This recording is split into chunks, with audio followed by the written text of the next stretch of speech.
Good day sa inyo mga kabudigs. So actually mga kabudigs ay mag-unboxing tayo ng key holder sa personal supply na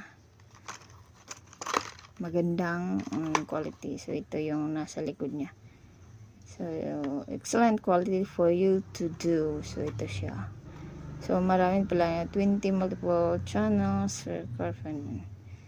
technique, and ito yung nakalagay lahat. So 10 years yung kuha nila dito. Ewan ko ba.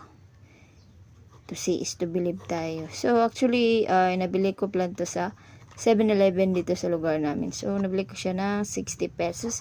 So meron din nagsabi nagpost ako ng picture sa page natin na sulit daw tong key holder kasi matibay din daw at na-try din daw. So napakaganda at maganda dahil nakabili din ako. So yan, box natin.